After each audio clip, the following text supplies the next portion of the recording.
This is the Puck Junk Podcast.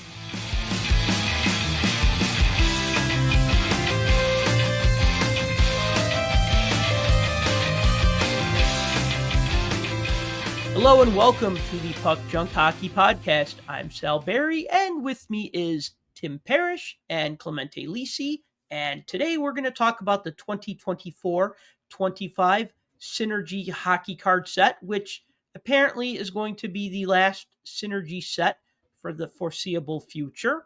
We're also going to talk about a few other things going on in the world of hockey and hockey collecting. So, gentlemen, how are you? Clemente, we'll start with you because you went on a little trip and now you're back. That's right. I was in London for a few days, and then I went to Italy to visit some family, and now I'm back stateside. And of course, one of the first things I did when I got back this past weekend was to book my airfare for the National. So I'm back on the road, National minus 147 days as of this recording. So very exciting. Yeah, are you excited about the National and all the trade nights they're going to have? Oh, yeah, that was what I saw Tim put in our sort of pre-recording chat. I was like, yeah, I can't wait for the, well, you said multiple trade nights, of course. Yeah, I'm excited. I'm not going to be at any of them probably. But trade nights are here to stay. Unfortunately, it's a thing. And, but I suspect there'll be lots of trading at the food court, right? So happened last time. Cleveland. That's true. There was a lot of trading at the food court, and it was kind of funny and also annoying because they enforced it for like 2 days, and then after that, they just took down the signs and gave up, and they said, "All right, whatever." And then the gloves were off, and just the tables were just full of cards with people trading and stuff. And you know what? I like trading, but it's a little much, and I didn't want to get into this conversation about trade nights and stuff and how much we don't really care for them.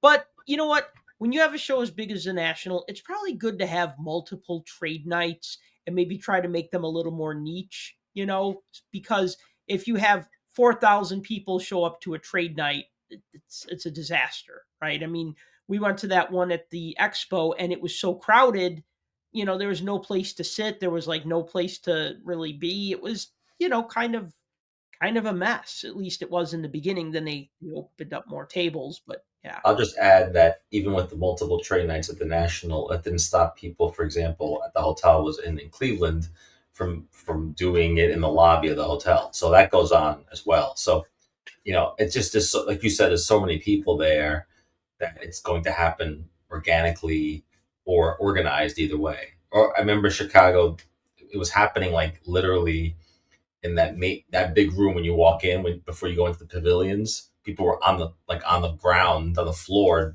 selling cards. So nothing you can do about it. Trade night was meant to try to defray all that and try to get people in a more organized fashion, but with the boom and everything and the number of people, it's just hard to control. So look, it's part of the hobby, but there's other ways to enjoy the National, and that's what hopefully we'll be doing. Yeah, absolutely. Tim, how have you been? Well, from all the fake happiness in my world, it just makes my apathy and cynicism that much more precious to me. So, but otherwise, I'm all right. That was very philosophical and poetic.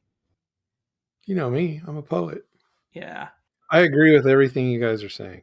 And I like to drop little bombs right before we record to say, hey, what about this? Ha ha.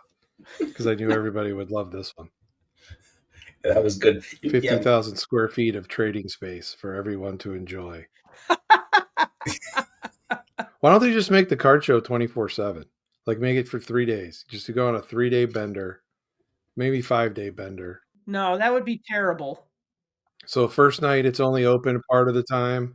The second night, you go from the second night onward. It's like 72 hours of No. I bet you the convention center people won't allow it, but if they did, it would happen. It could happen. No, I'm sure they won't, but I'm just saying they might as well because that's what it basically is at that point. If you still close the vendor area, because if you're working a card show, you're there, you set up, some people set up the same day, some people set up the day before. And then, the first day, I mean, it's a long day. I mean, because I think the first day is like 3 to 8 or something like that. You get the idea. Like it's a long day.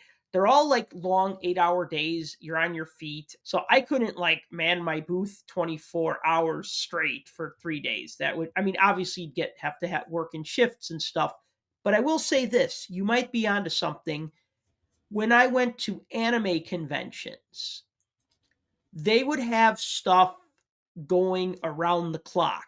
So there would be the vendor area where you could buy stuff, an artist's alley where you could like commission people to do drawings or buy people self-published comics or whatever. And that would have hours like 9 to 5 or 10 to 4 or whatever. But a lot of times these would be held partially at a hotel in addition to a convention center, or maybe just at a hotel. And they would have stuff that would be open 24 hours. There would be a game room that was open 24 hours. I mean, me and my friends, we were playing games until like 4 or 5 in the morning, and it was just open 24 hours. And they would have some panel discussions that started like at midnight or like at 1 a.m. because they were about like R-rated comic books. You know what I mean? So it wasn't really intended for kids.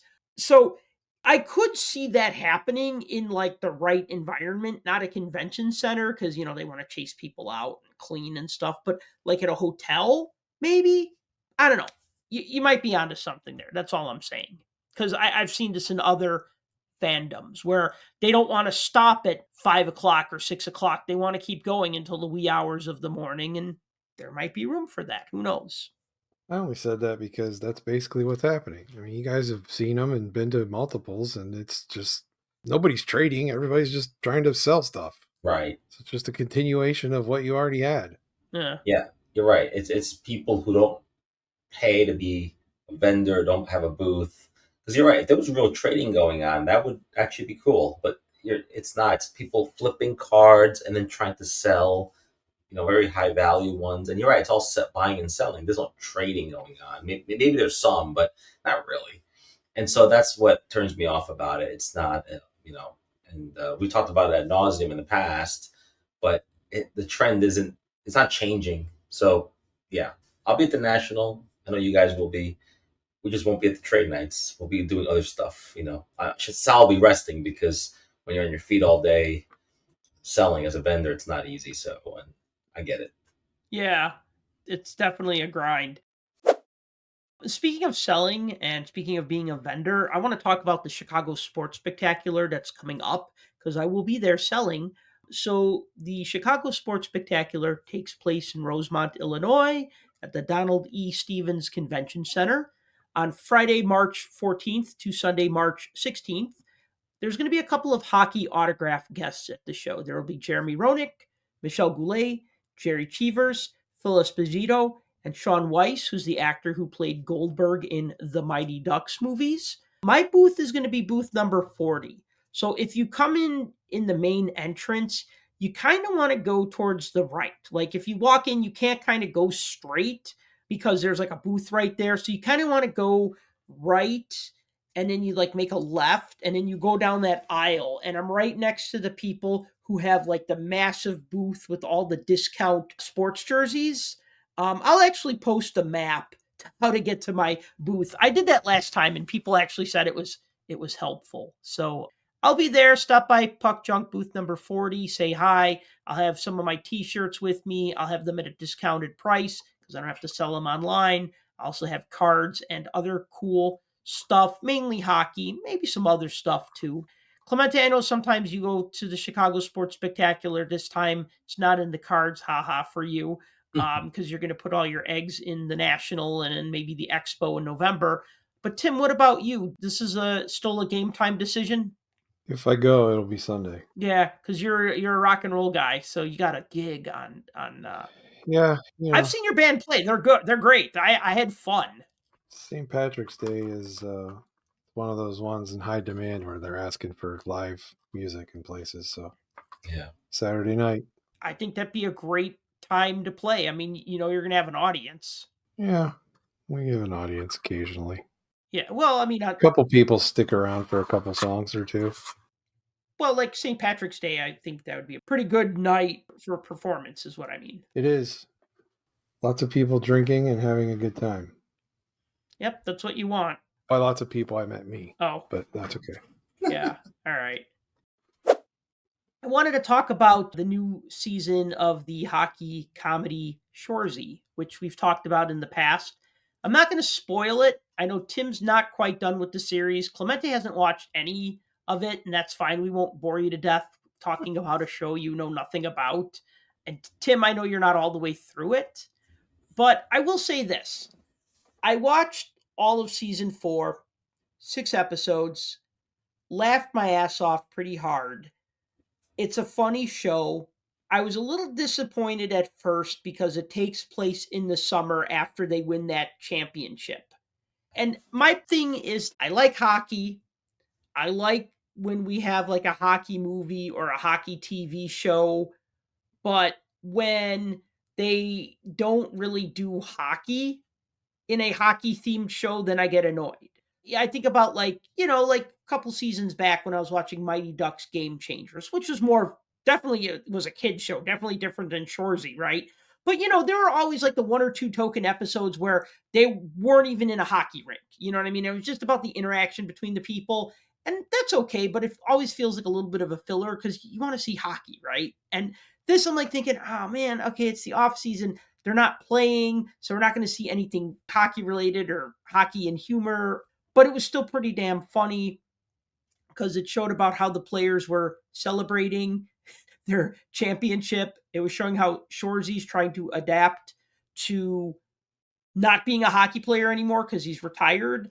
And then it dealt with the Bulldogs mentoring some elite teenage hockey players. So like those are like the 3 storylines going on in those 6 episodes. And they were all pretty funny, pretty satisfying storylines. So if you're a fan of the series, I think you would like this, even though, like I said, it doesn't really have much hockey going on for it. Tim, do you have any thoughts? I mean, I've said from the beginning, it's one of the funniest shows I've ever seen on television. But it has heart. Yeah. And this is a season that shows that a lot so far. I want to just talk about one thing that happens in the first episode. I don't think you could really consider this a spoiler, maybe a really minor spoiler, but Shoresy tries being a commentator on a hockey talk show. This woman who's the host, and then there's Shoresy, and then they're trying to find a third person. So in the first episode, they bring in Doug Gilmore. And Shoresy just wants to ask Doug Gilmore a bunch of questions, and he keeps calling him Dougie Gilmore. And someone's like, "You're not Don Cherry. Stop calling him Dougie." And he's like, "So Dougie," and he's like, "Who's the 3 toughest fighters?" And stuff like that. So then in the next episode, they bring in Marty McSorley to be the third person. And then he's like, "So Mr. McSorley," and he keeps saying that. And McSorley's like, "Please stop calling me Mr. McSorley. I'm not your dad." And then they bring in Sean Avery, and the 2 of them just argue. And they're like, "So Shoresy, what do you think of?" And then Avery's like, "Oh yeah, sure. Ask the glorified beer leaguer and don't talk to the guy who played 600 games. And then Shoresy's like, "Yeah, 600 games of being a rat." And then Avery's like, "Yeah, never been suspended once, huh, Shoresy?" And that was a really funny storyline where they're trying to get him to be a good hockey commentator, and the only way they could do that is by riling him up. And it was pretty good. And there were some other funny. I won't get into the other people they brought in unless you want to, Tim. But yeah, I thought that was actually a very funny aspect. Like once that happened, I'm like, all right, I'm all in on this series. This season of the series. This is going to have a lot of funny stuff going on, and I was right. Yeah, it was nice that they did some crossovers with some vets. Yeah. So that was kind of cool. Yeah, I thought that was great. So anyway, if you are in Canada, Shoresy is streaming on Crave, and in the US, it's streaming on Hulu. Always comes out in Canada like a month before, 1 episode at a time, and then when they release it in the US, boom, they just drop all 6 episodes at once. So I think I watched 4 episodes one night, and then I think I watched the last 2 like 2 nights later. I lost track of time the first night. I was like, oh my God, it's 1 o'clock. Yeah, I was entertained, and they gave Terry Ryan's character more lines. He actually does more acting, like the hockey guys, like Terry Ryan and is it Brendan Nolan? Jordan and Brandon both. Okay, Jordan and Brandon. Okay, right. And then And John Morasti's the other John one. Morasti, yeah. Yeah. Nasty Morasti, right? Yeah. So these guys who have more of like a hockey background, either played in the NHL or a lot of minor pro hockey, but have kind of become personalities, are actors in the show, and instead of just getting like token lines, they're actually like have like a lot more speaking roles, and their characters are a lot more developed. And I thought that was a nice touch. Like you said, they get way more lines than they've had in other, because they're not playing hockey. So it's what do hockey players do in the off season? That's really what this is. Right. All right. I want to move on to some NHL news. First, I want to talk about the passing of longtime Pittsburgh Penguins play-by-play announcer Mike Lange, who passed away on February 19th. Tim, I know you could talk a lot more about Mike Lange because you grew up listening to him. I became first familiar with him, I think it was during the 1991 Stanley Cup Finals. I think that the Sports Channel America games used the Penguins commentators. I can't remember. I know I remember them in 92. I remember watching all those playoff games. Like, I'd watch any game that I could, right? But of course we'd watch the Penguins because of Mario Lemieux, and they were such a damn good team. So I became familiar with him in like the early 90s. But you go further back than this, and obviously you're going to have deeper feelings. So why don't you take over from here? It's hard to say a lot about a guy that embodied everything that made up your hockey fandom growing up. I mean, it's very difficult because listening to Penguin games, he was the announcer. I mean, he's the voice of the Penguins. That's it, period. And they could replace him with 100 people from now until the end of time, and it won't matter because he's the voice of the Penguins. And I think most players, current and past, would agree to that. When I heard that he passed away, I mean, knowing that what he had been going through and everything else, it was, you hate to say it, but it was kind of only a matter of time that we were going to get to this point. But it was rough hearing that news. So can't say I didn't shed a tear for that. Just because, I mean, he's a huge reason why I latched onto hockey. I probably would have gravitated towards it anyway, but why I stayed latched onto it, because it was so much more entertaining, and good, bad, or otherwise, his ability to bring you into the game and his colorful, sometimes what other fans would consider bizarre things that he would say sometimes were just that much more entertaining. His goal calls were unbelievable. And, the fact that he did this night in and night out and had catchphrases and everything else that just became legendary. There's a reason why he's a Hall of Fame announcer. There's a reason why they gave him the Foster Hewitt Award and put him in the Hall of Fame, because he's a Hall of Famer, hands down. Over the years, towards the end, he backed away from, recording because, you got to take care of yourself and your family and everything else. And, he was on less and less broadcasts, but, the team always had a place for him. They renamed the media deck in the arena after him. Honestly, they need to put up a statue. They need to put up a statue outside PPG. Put it right next to the Mario statue. That'd be fitting, to be honest. Yeah, I mean, it's hard. What can you say about a guy like that he formed that? Here's the thing. As a kid, playing hockey outside, right? You're playing with your friends, playing street hockey. You're out there doing stuff. You score. What did you say? You said one of Mike Lange's phrases. But that was the reality growing up around Pittsburgh. So whether it was buy Sam a drink and get his dog one too, or get in the fast lane, grandma, the bingo game's ready to roll, or get that dog off my lawn, or he beat him like a rented mule. They were all over. I mean, I even had a t-shirt that had them all over them, like written all over, and like little cartoons of different things. It's like, where does this guy come up with this stuff? And he's always told stories that he lets the fans come up with most of them. He created a couple, but most of them he heard phrases, people talking around bars, or he just would have fans send them in, and he kept them in a shoebox at his house. And occasionally he'd go through the shoebox and he'd find one that sounded good and he'd try it. And most of the time it works. You can tell your ma, you can tell your pa, I'm going to send you back to Arkansas. What does that even mean? But that was a goal call. So, yeah, it's sad, but he's always going to be remembered as that guy, that magic behind the microphone. And he's one of the last of a pioneer type guy, too, that didn't use a computer and didn't rely on 12 assistants to keep feeding him all the stuff. That guy, up until the day that he stopped doing it, wrote everything down on a legal pad.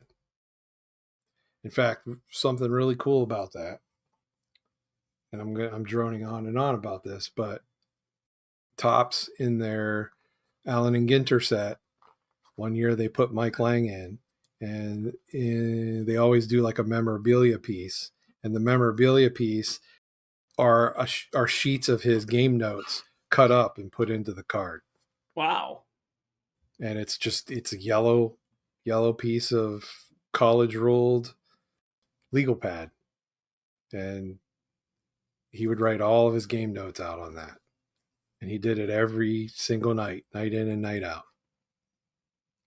Do you know if he had a Voices of the Game autograph in that Panini set from about 10, 15 years ago? I believe so, yes. Okay. That'd be a cool card to have. That is not one that I own. I do have quite a few from that, but I don't have his. I think I've seen it a couple times. Right. But I don't know that I've actually been able to try and at least attempt to obtain it. Right. Because those Voices of the Game have dried up, and you don't see them that often. When you do, they're a little pricey. I had the opportunity to speak with Mike Lange one time. I was writing an article about the hockey/action movie Sudden Death, starring Jean-Claude Van Damme. And Mike Lange was in that movie. He's doing the play-by-play for the game that's happening in the movie. And, every time the hero passes by a TV screen or something, you hear Lange, giving the play-by-play in the background. And, I always wanted to talk to him anyway, but because he's credited in the movie and he has, not just the play-by-play, but I think he has a few lines here and there, I, was able to talk to him about that. And that was a pretty cool experience. I mean, he was just really, really a nice guy. And it was funny because the first thing he said is I'm not going to remember things like what we had at the, what did he say? He said something along the lines of don't ask me what the food was like because it was good, but I don't remember any of I don't really remember any of the details. And I'm like, no, this was 20 years after you did this. I said, I kind of just want to know more what you felt. You know what I mean? You don't have to tell me stuff that I could look up, and I just want to know what do you remember about, what do you remember about doing that and what was it like? And what he said was that I thought was really interesting. I was rereading my article where I talked to him, as he talked about how they were just watching it on a little screen. And he says that, when you watch a team like the Penguins for years and years and years, you know who the players are without even necessarily needing to see their numbers because you know how they move. You know what I mean? You know how you know what they look like, even if you can't see their jersey number, you know how they move, you know their tendencies, right? And he says, and now he's watching basically a bunch of local players and minor league players wearing Penguins and Blackhawk jerseys. He said he was just kind of at a bit of a disadvantage because he didn't really know anybody. And, you see a guy wearing number 66, but he doesn't move like number 66. He doesn't play like number 66. So he said he really had to rely on those uniform numbers to know who he was calling, for that, the fake game or the game within the movie, if you will. Funny part is since you mentioned Sudden Death, Gotta mention sudden death. He's doing that broadcast with Paul Steigerwald, which he was partners with for many years. And one of the things he says during the fake game, I believe, was something to the effect of, he got hit so hard his kids will be born dizzy or something like that. But I, for the life of me, could never remember a time up to that point or after that he ever used that in an actual game broadcast. It was almost like a one-off. And I always wondered if that was something he wrote himself and just used it, or if that was something that was put in the script and used and given to him. The delivery seemed supernatural. Supernatural, not like supernatural, but supernatural. Right. It didn't feel scripted. It didn't feel Correct. fake. Yeah, right. So, but yeah, I don't recall him ever using that before, but he said it in the movie. Clemente, I know you probably haven't watched many Penguins broadcasts being in New York, but you have seen sudden death, right? No, I have, and I just want to say that Tim's remembrance is pretty awesome, and some of the beauty of hockey is having local announcers that have kind of made the history of the game. And I agree that he's basically the Penguin soundtrack for the last 30, 40 years, whatever it is. So I watched some clips on YouTube just to rewatch some of his calls.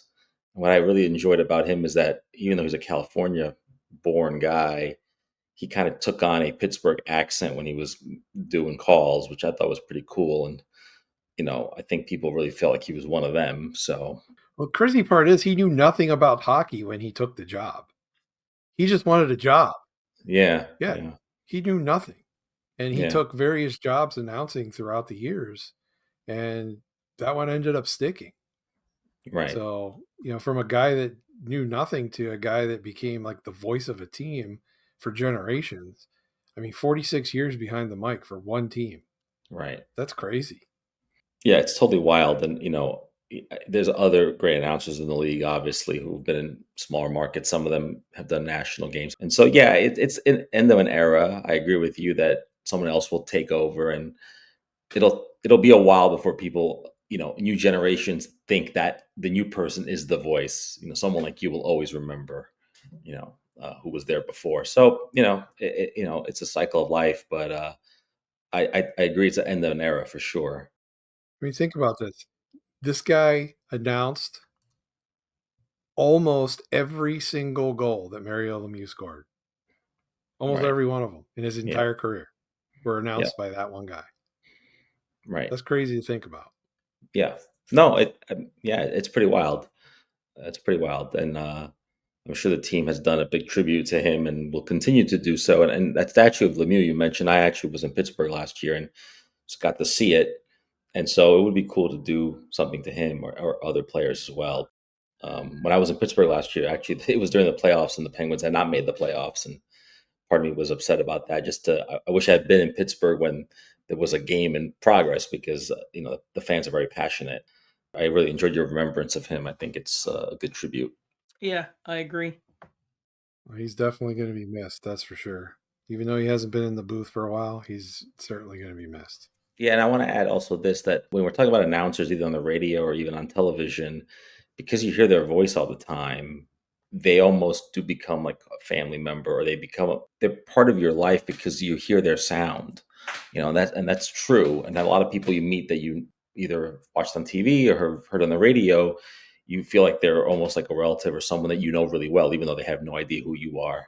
The great thing about someone like this is that body of work lives on forever. Like you can go back and listen to, games again, watch them all over again, watch highlights, and stuff like that, which is really cool. How many people can say that, that have done work in their life and that it actually stays behind? And so that's another thing about him and others in this field and broadcast that I think is special. So, well, he's definitely on the Pittsburgh Mount Rushmore of announcers. That's for sure. And that's saying a lot in the market that's got the Steelers and the Pirates and, among others. So Bob Prince is up there. Myron Cope's up there. Mike Lange's up there. I don't know who else I would put up there, but those are three for sure. Well, shall we move on to some happier news? No. Yeah, of course. Sidney Crosby moving up that list of all-time scorers. Now he's 10th in assists and 18th in goals. So, and he eclipsed some pretty great players. He's 10th in assists. He passed Gordie Howe. He's 18th in goals. He passed Bobby Hull. So that's exciting. I mean, Crosby's what, 37? And he looks like he can easily play until he's 40, maybe 42. I mean, you look at like some of the greats, like the greats, Mario. I know Mario retired a few times, but Mario Lemieux played till what? He was like 40. Was it 40? All his injuries piled up, so there were a lot of gaps. Right. Okay. But I mean, you got, guys like Lemieux and like Iserman and like, I think Ray Bork was 39. I think Marc Messier was over 40. Yeah. When you have a guy who plays 20 years, that's amazing. That's like Hall of Fame caliber.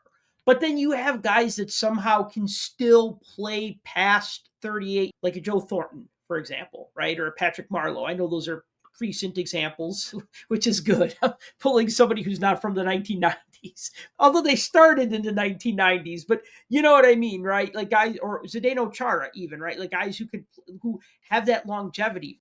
I'm not going to say he's going to keep playing, but he's not having any like health problems right now, right, Tim? No, I mean, his history of concussions is well known. At that same time, he hasn't had an issue in a little while. Right. Other than the bumps and bruises and occasional having to miss a game or two here and there, Right. he doesn't look like he's slowing down. No, he doesn't.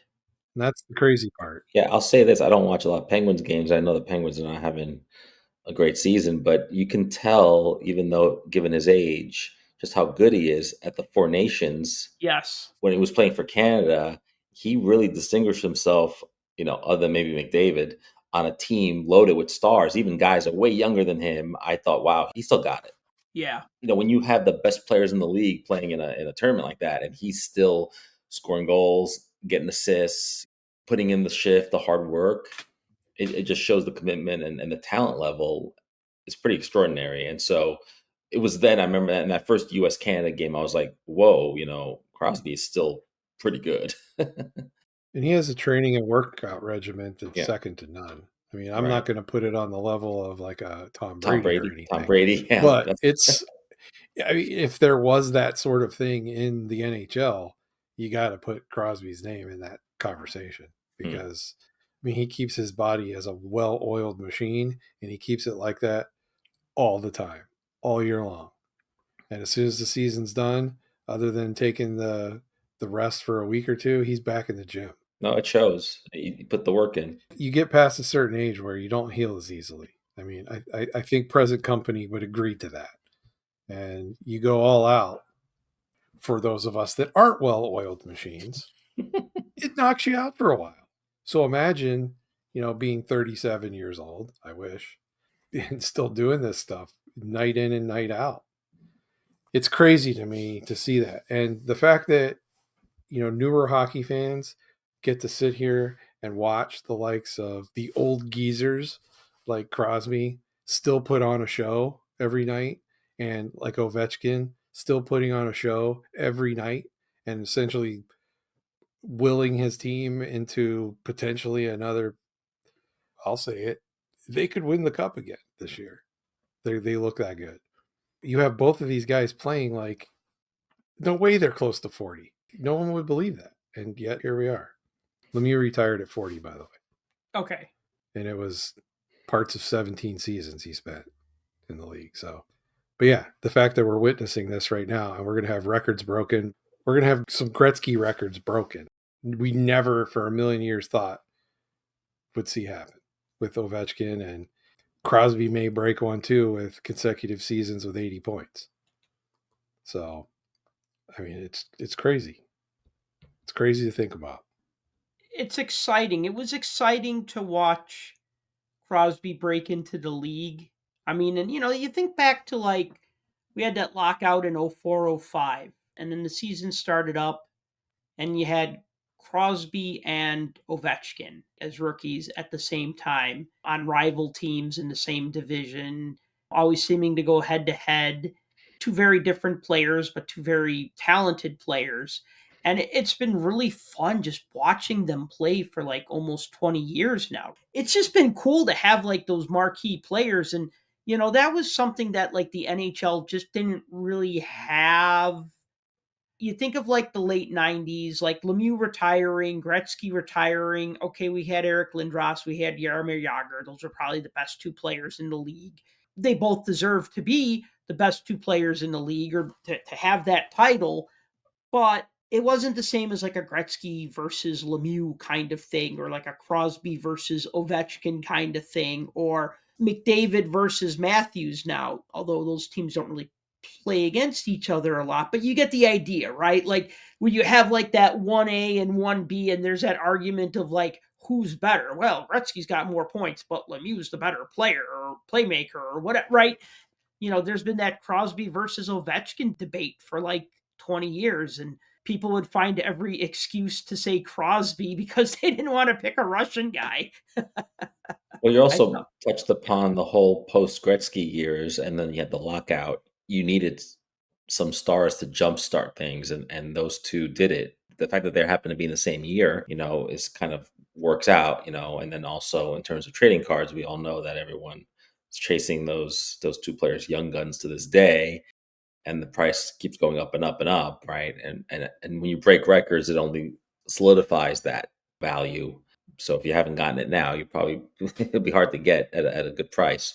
You might hit a situation when you're at the Chicago Sports Spectacular where people are going to ask you for that Ovechkin rookie young gun card all over again, which was kind of a thing a couple of years ago, and people kind of forgot about it because it's taken Ovechkin a while to get to where he's getting, but once he breaks that record, which is close, it's going to be a thing. But yeah, it's probably good for the hobby in general, but it's also good for hockey fans because, the thing is, who's behind these guys? Like, who's going to be the next two players or the next three players that are going to, fill that void? Because these guys are getting older. McDavid and Matthews aren't getting any younger either. For leagues to sustain themselves, you need constant new talent to emerge and to become good. I see a lot of teams in the NHL. It doesn't mean that everyone's a superstar. I feel like other sports develop talent a lot faster. At least the buzz around them is faster, it seems. The marketing is better. The marketing is better. Yeah, the hype. Crosby got hype again because of Bedard, and they were, and it's funny, whenever I go to that rookie showcase and I talk to players who are basically 20 years old, they all say, I grew up watching Crosby, which makes me feel super old. but that's what they say. It's not even that. It's the older guys too. Yeah.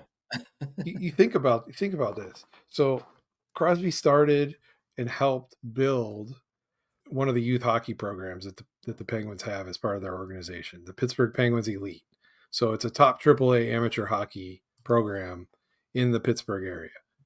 They have a list of alumni since he started this program that includes the likes of John Gibson, Brandon Saad, Vincent Trocheck, JT Miller.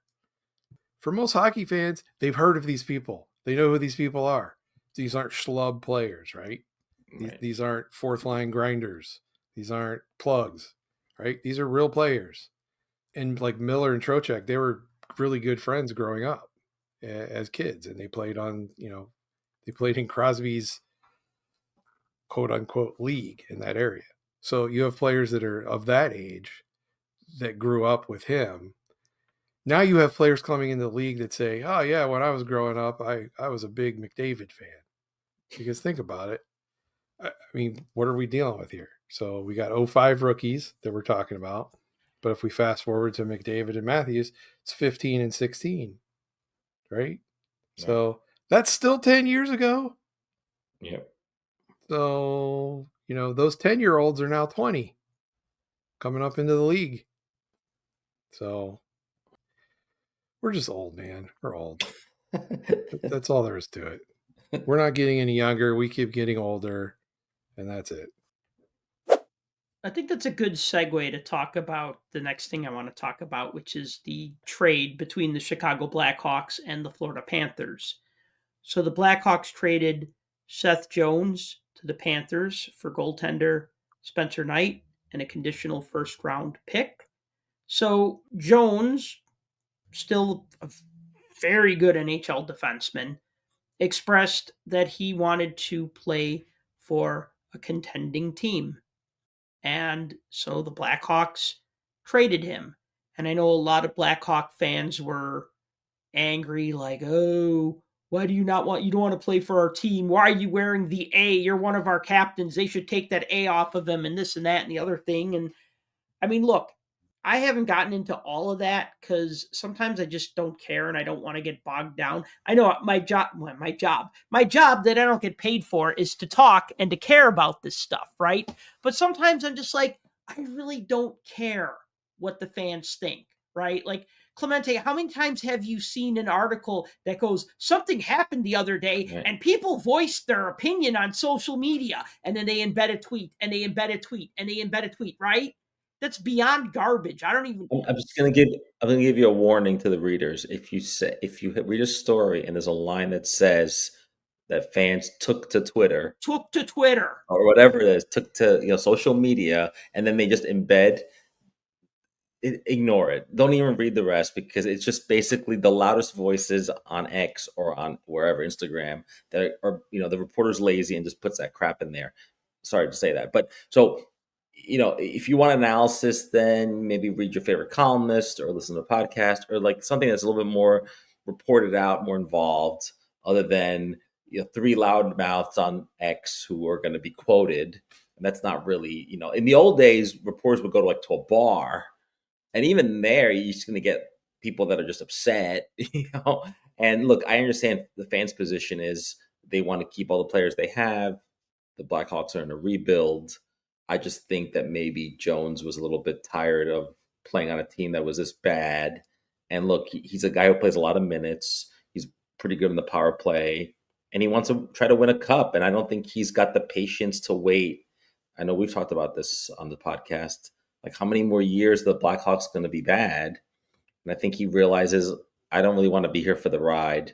Like, I want to go, and the fans should just let him go. Like, just say, yeah, this is a business. Fans have emotion and passion invested in this. But look, players come and go, and I think the Blackhawks will be fine without him, and the Panthers will probably be better with him.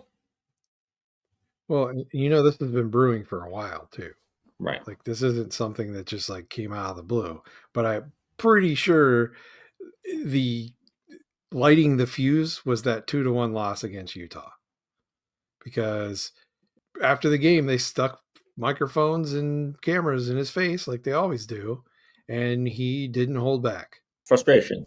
I mean, he flat out said, there's no difference between the team right now than there was in game 1 of the season. We haven't gotten better. It's evident out there. We had no business even being on that ice playing like this.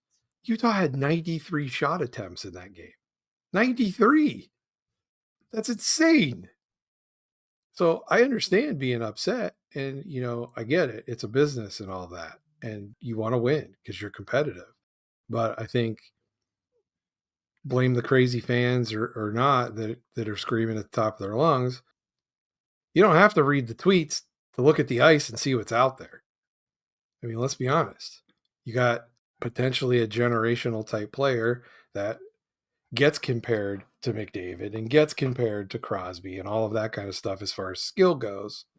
Not sure his leadership is quite there. Don't think his skating is quite there either, but that's a different discussion.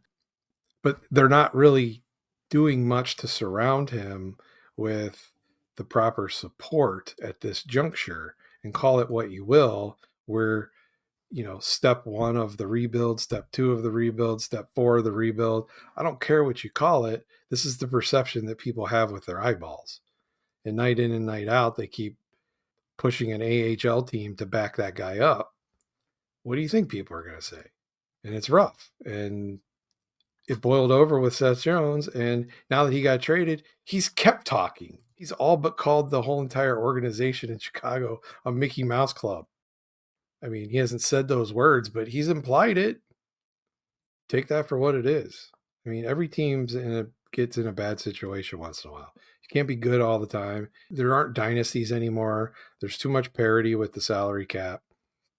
Beyond winning once or twice, in a row, which we don't see that often, but occasionally make playoffs a bunch of times. But you're not going to win the chip every year. You're just not. Somebody's got to lose, and you go through those cycles. And the Pens are feeling it now. Blackhawks are feeling it now.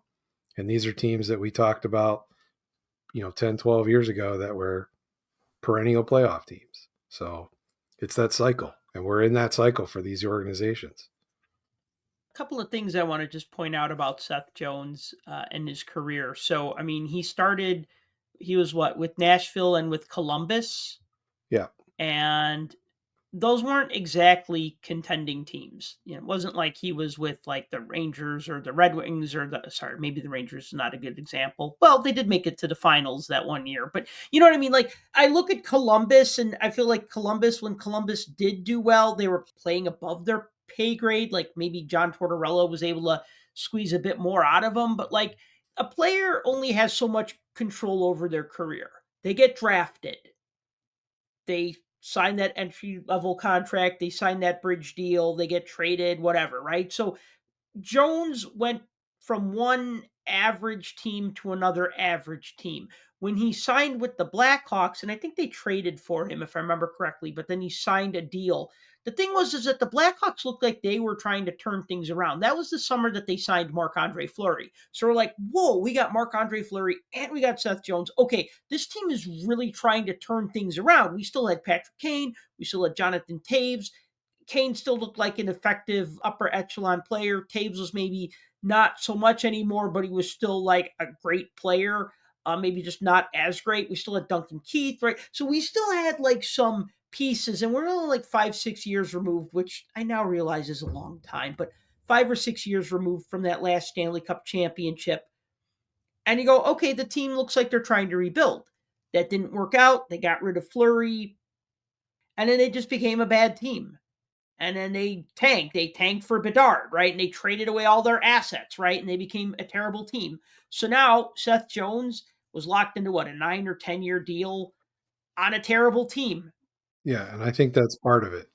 And so now you go, okay, well, my contract is going to expire when I'm 37 years old or 35 years old. Where's my window to win, right? My window to win is now.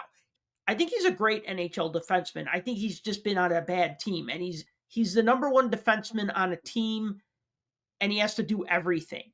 And now, like Clemente said, he can help the Panthers. Heck yeah, he can help the Panthers because they're not going to put the weight of the world on his shoulders. He'll be a top 4 defenseman on that team, maybe top pair, maybe second pair. Who cares? He's going to get a lot of minutes. He's not going to be expected to do every single thing for the team, and he has a legitimate chance at winning a Stanley Cup. So I hope it works out for him. I really do. I'd be happy to see him win a cup. I liked having him on the Blackhawks. It's funny. He never really caught on as far as fans like collecting his cards because I always had Seth Jones cards and like nobody would buy them. I had rookie cards. I had jersey cards. I had like rookie jersey cards. I had decent cards and nobody just ever said, oh, you got any Seth Jones? So it's just funny how he just never like caught on as a collected player. It's funny. More people collect Marc-Andre Fleury, like more Chicago Blackhawk fans collect Marc-Andre Fleury from his little time with the team than they collect Seth Jones with his longer tenure with the team. So just kind of funny how that works out sometimes. I think a lot of what you said was right too about that contract. The duration of it, yeah, being locked in. That's exactly it. He wants to leave this rebuild because I think the Hawks kind of convinced him that they could just retool and be fine with it. And they made some trades and they made some adjustments and it didn't work out, so that it was just like, let's go nuclear and blow this thing up. They may have sold him a bill of goods. They may not. I mean, when we're talking about multi-millionaire athletes, it's hard to feel sorry for them sometimes when they get locked into these deals. But if you were told, come here, the grass is greener over here, and then you turn out and it's just a field of dirt, well, with one little flower out in the middle, one little Bedard flower floating out there. Yeah, well, Chicago's a great market to play in, but at the same time, like you said, the window of winning was closing for him, and it wasn't looking good. And the other thing too is the fans, they must be frustrated at the whole organization So it's easy to take it out on this one player now who's sticking his neck out and saying, well, I want out. So the fans will turn on that person. But they've got to look inward a little bit too and say, hey, you know what? How many more years can we do this? And maybe fans will be patient. But at the same time, this deal may open the door to some fans questioning just overall, is the strategy working? Are you going to get better? Like you pointed out, the idea that like game one to now, nothing has gotten better. That's not good. Like you want to see kind of ebb and flow. When you're in a rebuild, of course, you got to have some improvement. Yeah, and when you have a player like Bedard, and nationally, a lot of people are watching Blackhawks games because they put up, I mean, especially last year, they're putting those games on all over. I got to see a good chunk of these games, and I was like, wow, this is not very good, And this year it's worse, so that's got to be frustrating. Well, and I think back to when Crosby was a rookie, just to harken back on what we already talked about. The Penguins are garbage. They were trash. You had Lemieux come out and skate for a little while just so you could say Lemieux and Crosby played together. Okay, fine, but that was more for the fans than anything else. That wasn't like, we're putting Lemieux out there, it's going to be the greatest 1-2 punch ever. No, that's not what we were going to get. We had a young, super young team with not a lot of punch behind it. So, I mean, that team was bad. But what did they do at that point? Well, then they started dishing away pieces so they could build a team around him. And that's what they did. And it took a little while, but I mean, look, I don't think Seth Jones thought for a second that they were going to be contenders for 7 years of his contract, all 7 years and that kind of thing. But I also don't think he thought he was signing up for a full-blown rebuild either. So, I mean, we'll see what happens. He wasn't playing that good anyway. But can he revive his career going to Florida? I don't see why not. All the tools are there. There's a winning formula already in place. I think it was a heck of a job for the Blackhawks to be able to bring Spencer Knight over as part of that trade. Florida all but gave up on Spencer Knight, and I don't think he's that bad of a goalie. Then again, I'm a Penguins fan, so I don't really have a high bar for goaltenders right now. Right. So. Well, but Spencer Knight played well when he had to for the Panthers. But the other thing, though, is that Sergei Bobrovsky is the player that they are going to play in 90% of their games. So it's like, okay, so do you give up a reliable backup who's only going to play maybe 10% of the games for a defenseman that could help you every night and really help you win the Stanley Cup again? Because look, the Panthers won because of the Panthers, right? Like Bobrovsky was good and then he was terrible, right? Which is why he didn't win MVP. They're still going to play Sergei Bobrovsky no matter what, right? Unless he gets injured. So that's the plan. So having a good backup doesn't really help them, but having another good defenseman on the team is a bigger help. So props to the Panthers, man. That was good. I mean, sometimes to get something good, you need to give up something good. And I feel like that's what they did here. And the Blackhawks, I mean, their goaltending is struggling. I mean, Mrazek has been playing better than I thought he would, Peter Mrazek. Well, bringing on Knight, are they going to dump Mrazek now? I don't know, because they just signed him to a contract. They got till Friday to figure it out, I guess, because they got 3 goalies. They just need to build through the draft. Like the Penguins, like a lot of teams, you're terrible for a bunch of years. You build through the draft. Yeah, you trade to get some of those pieces that you need because you're not going to draft everything, but you really need to draft those core components. And you look at like a lot of the championship teams. Yeah, I mean, not every single component on every championship team is a homegrown talent or drafted talent, but at least now, because of free agency. Clemente, to get you to talk again, I'm thinking of the 94 Rangers and how many freaking guys they acquired between 92 and 94 to build that 94 Cup team. I mean, it was like 1/3 former Blackhawks, 1/3 former Oilers, and like Brian Leach and Mike Richter. So there's your homegrown talents that got, or your drafted talents augmented by free agent signings and tradings. But that's the way to do it. I know that was 30 years ago, but that is still the way to sort of do it.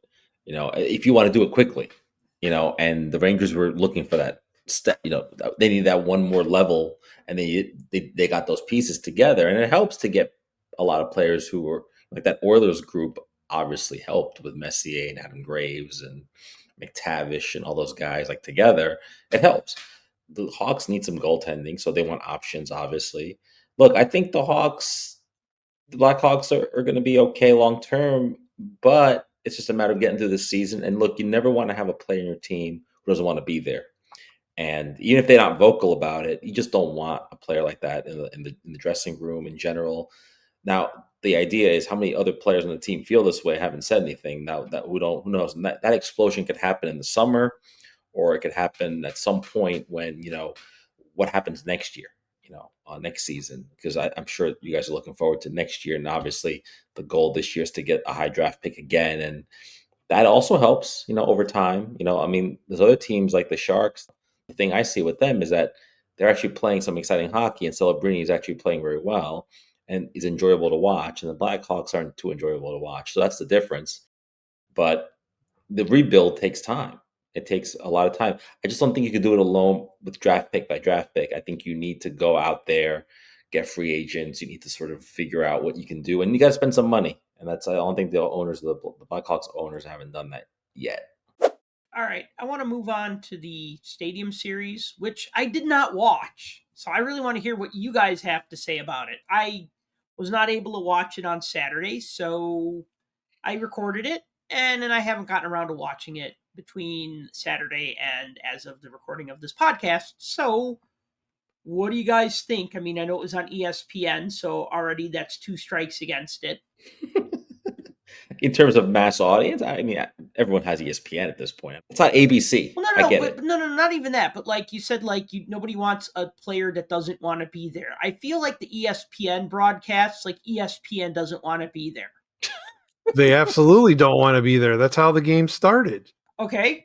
The game was delayed. Oh, what happened? Because, God forbid, we had changed college basketball. Mm-hmm. So all these people are sitting out there freezing to death in Ohio Stadium, waiting for the puck to drop when it should have already dropped. But ESPN can't change college basketball. It's too important, baby. They could have just thrown on ESPN2, and you got to be more. That's the thing. Hockey always gets like second or third rate status on these networks, as opposed to saying, hey, college basketball's running overtime, whatever, push it on a different network, we got to go live, because otherwise the whole thing gets delayed. And often what happens with these Stadium Series games is that it's the weather or something's going on because it's outdoors. But when it's ESPN's own fault, that makes it even worse. You just had the most exciting hockey tournament bring in so many eyes onto the game that weren't there before. You had mainstream media talking about hockey like they've been fans their whole lives all of a sudden. Right. And all these eyeballs on the game. And now you're going to showcase another premium type event with an outdoor game being played in one of the larger college basketball. See, now you got me saying basketball. College football stadiums for Ohio State. And then you just bumble it like from the get-go. And it's just like, what are you doing? Like, of course, social media blew up because all that 1% has to yell and scream. I get it. But try watching the game and you go to turn the channel and you're like, what is this? Where's the game? It's college basketball. Oh, well, there's also no lead up.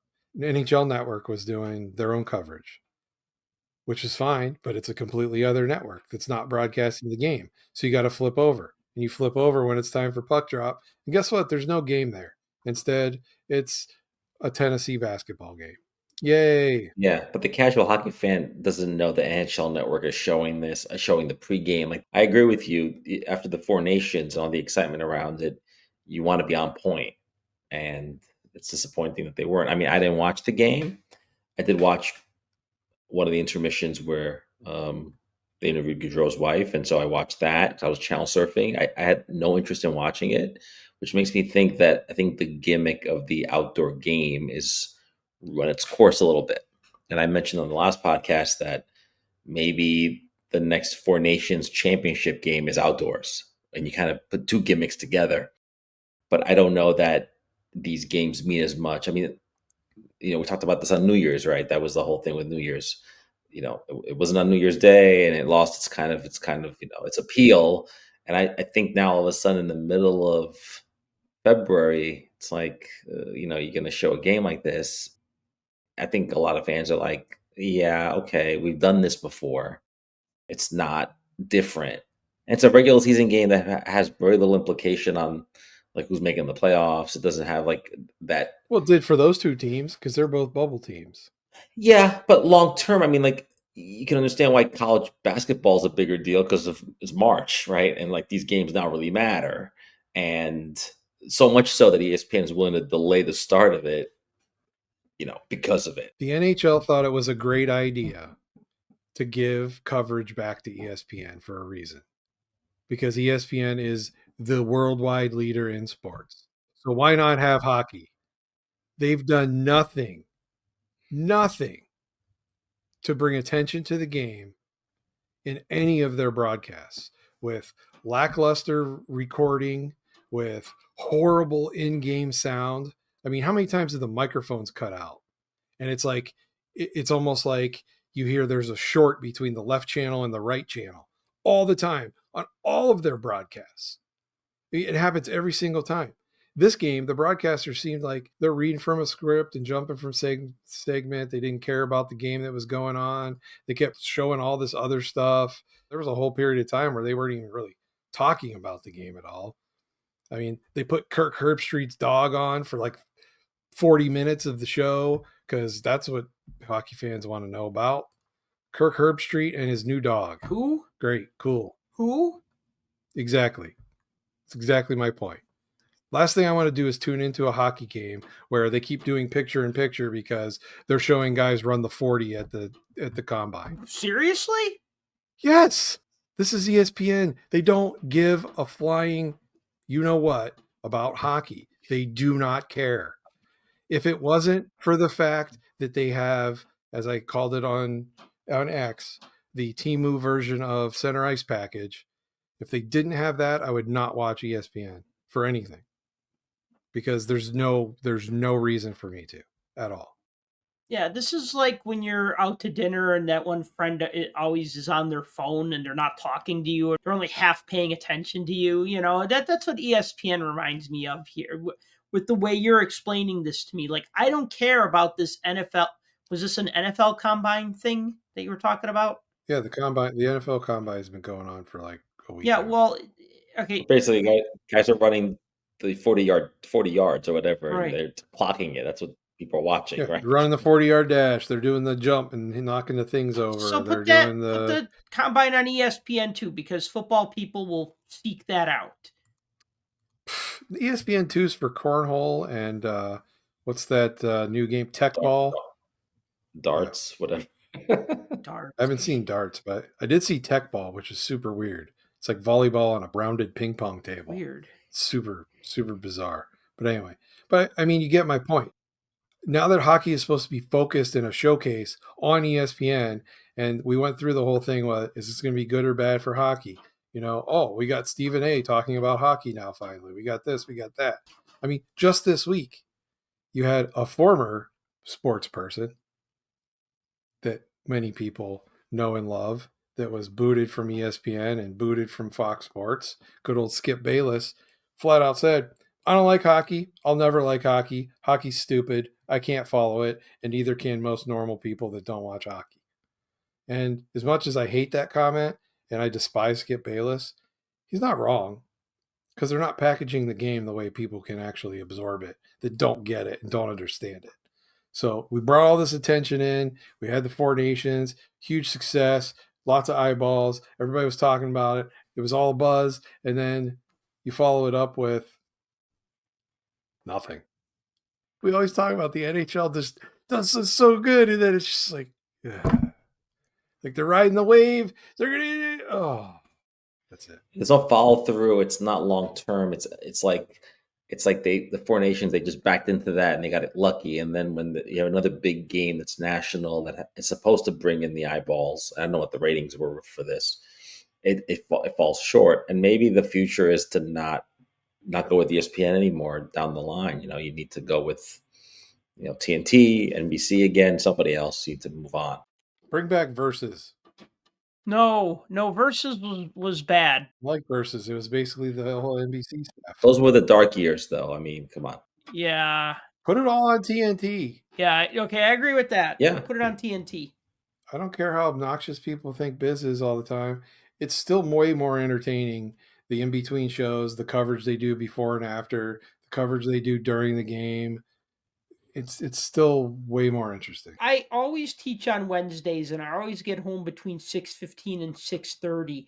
And if the TNT pregame coverage starts at 6, I'll record it. If it starts at like 5 or 5:30, I'm like, nah, forget it. Because by the time I get home, I want to watch the game. But if I only have to rewind like 15 minutes, I'll do that. I like everything that TNT does. ESPN, like, not only do they feel like they don't want to be there, because if the hockey game starts at 6, they'll start their coverage at 6 and they'll end it at 9:59 and 59 seconds because now it's time for Sports Center. And good thing this game didn't go to overtime because we really didn't want to go past the 10 p.m. time slot. I don't like their coverage. Maybe it was better in the 90s, but I really don't remember. And I wasn't a hockey fan when they had it in the 80s. I don't remember that at all because that was before my time as a fan. But you know what? I mean, yes, there are too many outdoor games. I think there should be a Winter Classic and a Heritage Classic because the Winter Classic's always going to be in the US. So you got to do something for the Canadian fans. I get that. So then you do a Heritage Classic, everyone's happy. All these stadium series, there's just too many outdoor games and they get watered down. However, that said, if there is an outdoor game, I want the pregame. All right. I want to see Darren Pang swaddled head to toe in winter clothes telling us that it's 10 degrees outside. I want that stuff. Even though I've seen a million outdoor games at this point, I'll still watch it if I have the time. If it's on a time that I'm available to watch it, I'll make it a point to watch it. But yeah, that's disappointing. So I'm not really surprised that ESPN did such a poor job of covering the game. The game itself was decent. I mean, it was 5-3 win for the Blue Jackets. They had the cannon. Every time they scored, they put out like this big giant version of the helmet stickers that they wear. They'd roll that out onto the outside the ice. The Ohio State band came out and did Script Ohio out on the ice in between periods, which was pretty cool, like they do at the football games. That was all cool. There was 90,000 people in that stadium too, which is crazy. But 90,000 people freezing their butts off while they finish up a basketball game. Yeah, well, if I was a team hosting an outdoor game, I'd rather sell 90,000 tickets than 20,000 tickets. So I can understand why they want to have more than just a Winter Classic. I do get that. And that's why they keep doing it, because attendance doesn't go down. And this was the third most attended hockey game in history. So yeah, the gate is great. And so whether anybody watches on TV, it becomes irrelevant to them. They got 90,000 plus. So yeah, absolutely. I mean, and they'll keep doing it because of that. But for the people at home, I'm talking about millions of potential viewers, it's not a great experience.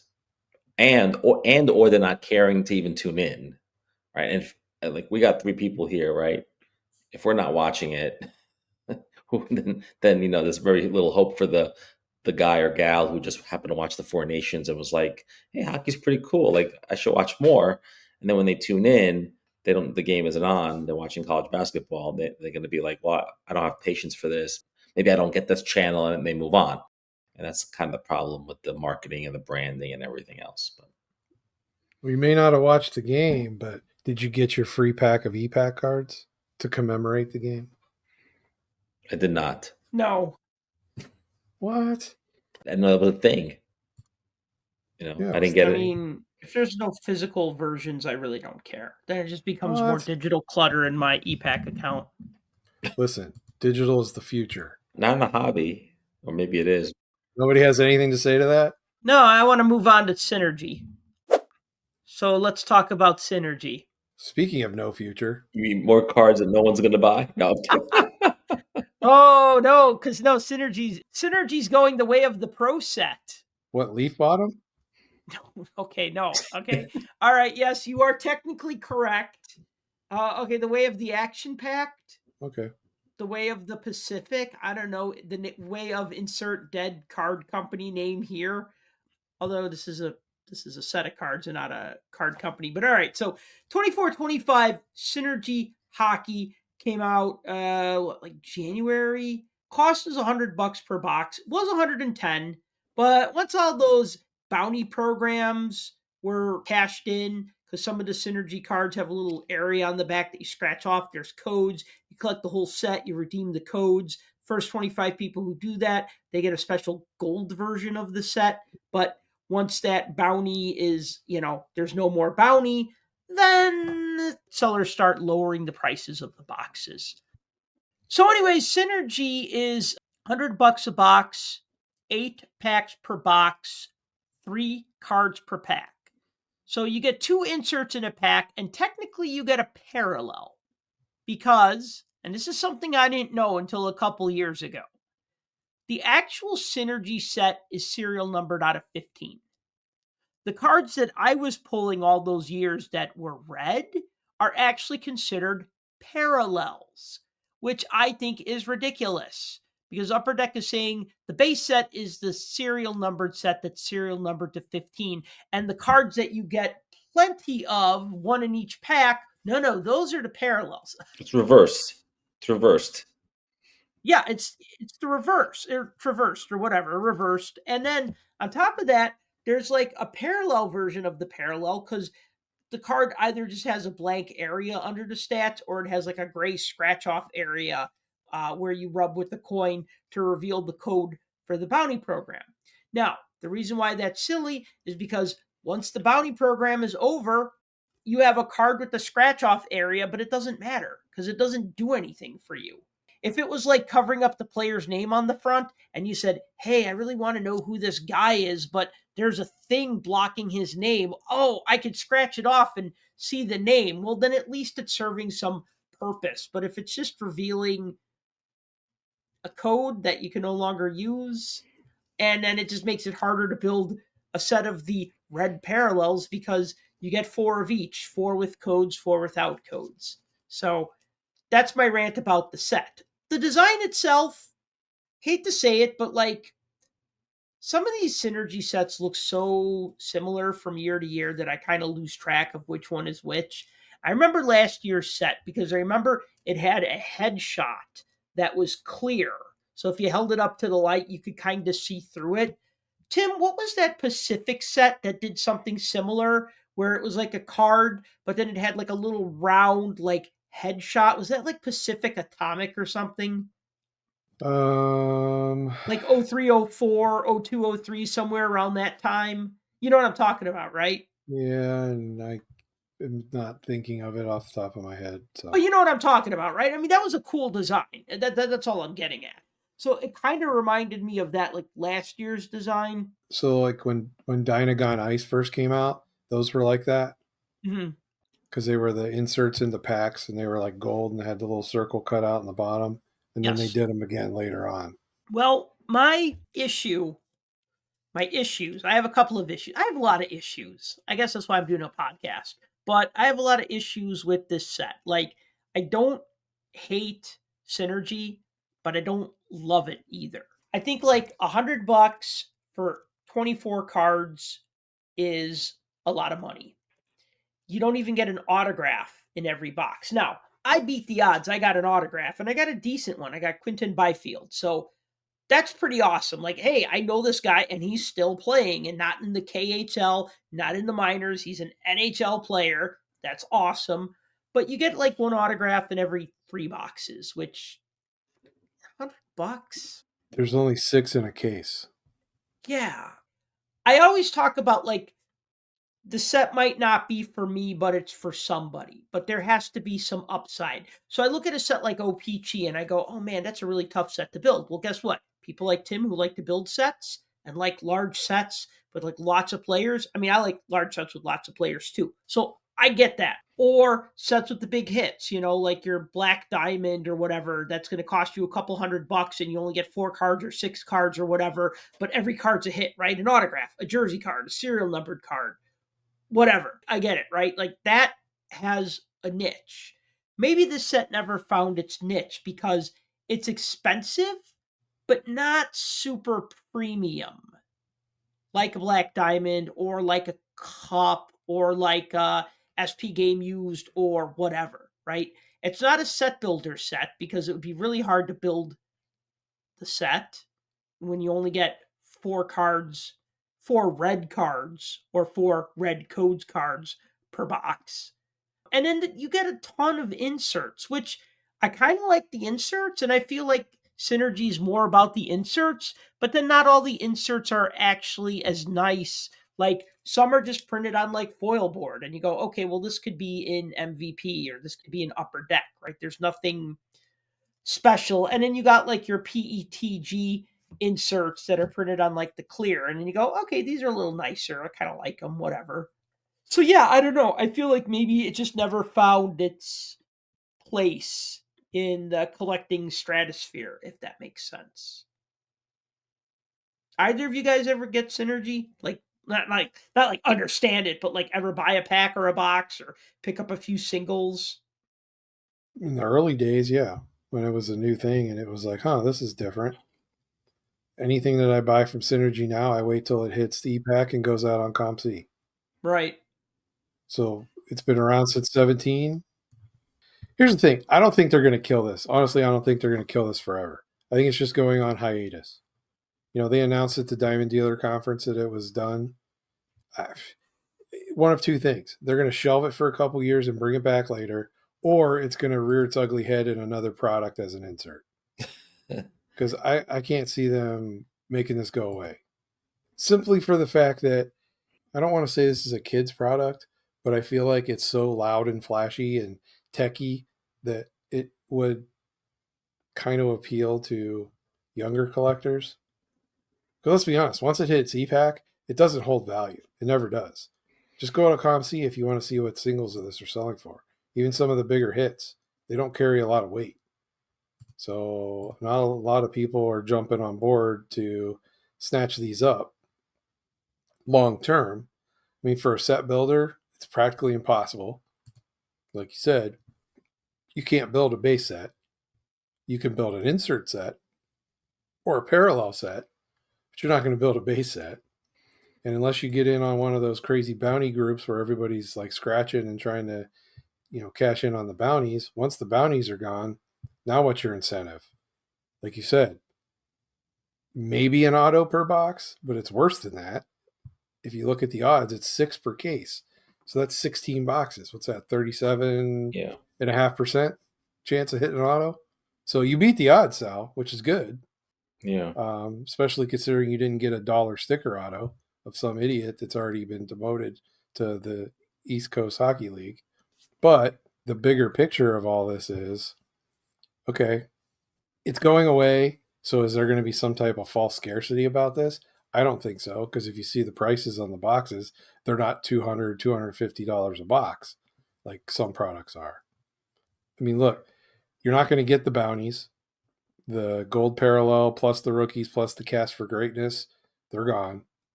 And there's only 13. When I checked, there was only 13 left of the just gold parallel / rookie sets left. So, people have cashed in most of the higher end ones, especially the out of 10 ones. So that's done and over with. So what are you left with here? Do I like the acetate cards? Yes. Do I like some of those tech cards? Yes. They look cool? Yes. Let's put it this way. I haven't bought a box of Synergy probably since 2019. Yeah, no, I've bought boxes more recently because they tend to get cheaper as the product lays around for a while. But every time I've opened, I've been very sort of disappointed, not satisfied with what I'm getting. Because like you said, the whole, in a hobby doesn't, in a hockey hobby, it doesn't value numbered cards. It doesn't make a lot of sense. And you can't do a base set. It's impossible. And the cards I prefer in this set are the autographs, but getting them are impossible. So it leaves me, it makes me think that if they're putting it on hold, it may be because they've seen sales slump. I mean, they're not going to tell us that. Maybe they realize, hey, you know what? Maybe we don't need to produce this product. We need to focus on other stuff. And maybe a new product will emerge, or they'll do other things and just not this anymore. It's funny. This year's design is the one I actually enjoyed the most from the cards I've seen. But even like an autograph of a really good player or a low numbered card of a really good player, I've never seen that in the showcase anywhere. I've never seen it even at the expo. Like you don't see these cards out there. And so it makes me think that there isn't a big audience for it. And maybe they're putting it on hold for a few years to see, hey, maybe we need to rethink this one. If they put more cards in the boxes, have more base cards, then maybe it works for people like us, player collectors, people like that. But it's almost like a lotto ticket. It's got high-end aspirations, but it looks very sort of low cost at the same time. The cards to me, in some cases, don't look any, they're like a fancy version of MVP in some ways. The design isn't so exciting. You add all those things together, and to me, it's of all the Upper Deck products, it's towards the bottom for me. Like it's, I'd buy MVP before I bought these. And because that's more fun for me, I can collect a base set, I can try to get a parallel, I can, do something there. Here, I feel like you just open it and it's like, okay, great. I didn't get anything I wanted. Goodbye. I remember last year at the Chicago Sports Spectacular, they had boxes that were fairly cheap. I think they were maybe $70, $80. They were clearly lower than the original price point, and this is like 3 months into it. So, I can see why this is something that's going to be put on hold for a while. Maybe make it a retail product. Maybe do that. It's too expensive, though, to be a retail product. They could cut back on some of the design stuff and just pump it out into blaster boxes. I would do the opposite. I would not make it a retail product, but I think that you should get more cards per pack. Because the reason why I say that now is because there are a lot of different insert sets. There's 71 different insert sets. I'm not going to read them all off. And some of them are like gold versions and green versions and red versions or whatever. But like I look at some of the inserts and I go, okay, these are pretty cool. Like if you get 3 cards per pack and every card is serial numbered, great. Then I know what I'm getting, right? I'm buying a pack of cards and all the cards are serial numbered. The problem is that you get cards that are not serial numbered. Well, first of all, you get the red cards, which, are multi-layered and there's clear parts and there's shiny parts. And so it's like a premium card. I mean, there's obviously a few things going on here with the foil stamping, with the see-through areas, the red clear plastic, and then the shiny foil board, which is die cut. So there's a lot going on here. So I understand that this is going to increase production costs, right? But then you get a lot of inserts. Well, you get 2 inserts per pack, but they're not all serial numbered. They're not all PETG plastic. Some of them are just, like you have this one called Duos, right? This kind of reminds me of Mirror Mirror from MVP. So it's not serial numbered. There's nothing special about it other than the foil board that it's printed on. So either give people more reasons to collect it, like you get 5 inserts per pack. Because there's some pretty cool insert sets. There's one called Number One Hits, which looks like a billboard chart, which I think is kind of cool. Isn't that what you'd say that looked like? Or like a music chart or something? Yeah. With like the number one, that's kind of cool. And then like this one called Generators is pretty cool looking. And anyone that's on the clear plastic is pretty cool looking. And then like even like this one called NHL Monuments, which is also a shiny card. I got one here, Sidney Crosby. I mean, these are all nice looking insert cards. But then again, if you're spending like $12 a pack or $100 a box, and you go, yeah, I got this non-serial numbered insert card, this non-serial numbered insert card, or maybe you get one serial numbered insert card and one non, and then this red parallel card, it's just like, that's 90 cents on ePack. Maybe a couple bucks, but not 12. And that's why I said maybe this needs to be a retail product. The problem is it can't be in its current form because we all know the PETG printing, the acetate, the multi-layered, the tiered, the see-through, whatever you want to call it, it's way more expensive. Right. On the production. So they got to make their money on something. Right. They got to fill it with some stuff that's relatively cheap to produce to offset the high price of the main cards. But it's still a sticker auto product. Yes. And, if you're going to make it that hard to pull a sticker auto, sounds like retail to me. I mean, That's my experience with retail over the last 25 years. Maybe the key is expand the checklist to include just more autographs, of good players and, average players. This way, if you pull an auto at least in every box, it feels like, okay, there's something here. Even if the auto is a guy that played 4 games, is now in the KHL, because otherwise I feel like there's no chase here. Like that's the thing. And then if you get lucky and you pull a Crosby auto, if it's sticker, that's fine. I mean, I'd be happy with that. But otherwise, I feel like it's a set, like you guys mentioned, with high production costs, very little for the collector to rip. And it's also not a product that I think breakers are interested in. I've never seen anybody breaking this on like YouTube or anything. And so, I mean, I'm sure that they do it, but it's not, I don't think there's volume on this I one. did. I saw a bunch. Okay. Yeah. So I don't know that there's a lot of interest in it. And maybe I saw a bunch, and most of them were disappointed.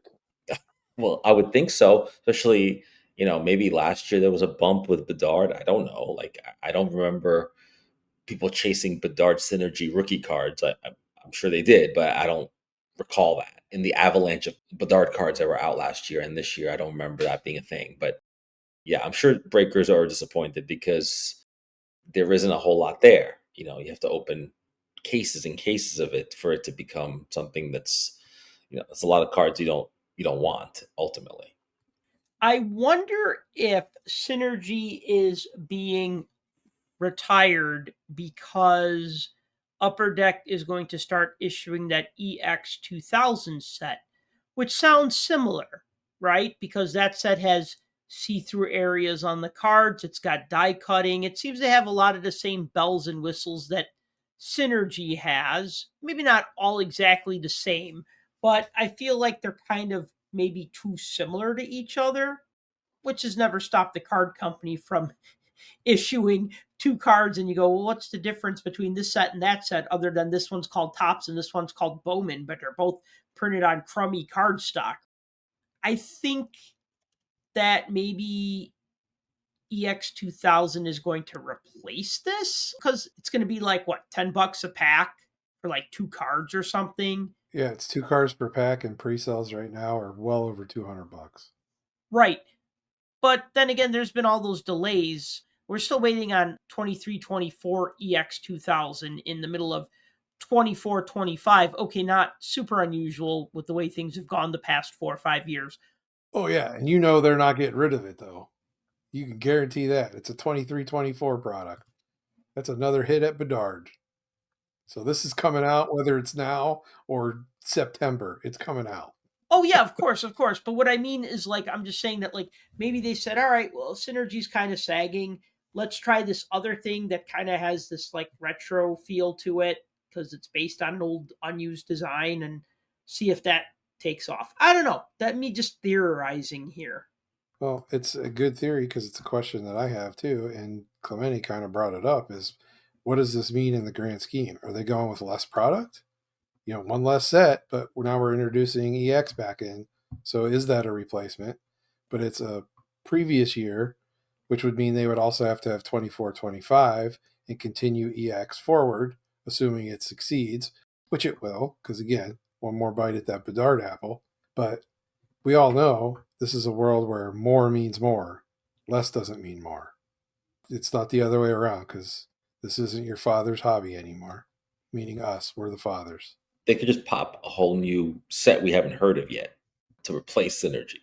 If you're right about, the machine needs to keep rolling, obviously. Because look, it boils down to, where are the hardcore Synergy collectors that are screaming at Upper Deck, I will never buy another Upper Deck product unless you bring back Synergy?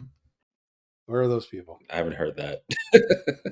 But they're not there. Because if they exist, they need to go somewhere and seek help. All right, guys. Well, this was a good comeback episode for a 2-week hiatus. It's a good comeback episode, but any last thoughts before we wrap this one up? Yeah, we're the only podcast that's had 37 comeback episodes. It's all right. You know what? It's not about falling down. It's about getting back up. And that's what we do. We're the Weeble Wobble of podcasts. That's right. You can push us. What is it? Weebles wobble, but they don't fall down. Yep. Weebles wobble, but they don't fall down. They get knocked down, but they get up again. That's right. They'll never keep us down. Don't bring me down, down, down, down, down. Woo-hoo. Well, now you know it's the end of the podcast when Sal's singing. Thank you for listening to the Puck Junk Hockey Podcast. As always, if you've enjoyed the show, please be sure to like and subscribe. Please be sure to tell your hockey collecting friends to check us out. If you'd like to support this podcast, you could do so by purchasing a t-shirt at shop.puckjunk.com. And if you like to read, check out the newsletter at puckjunk.com/newsletter. And until next time, collect what you like.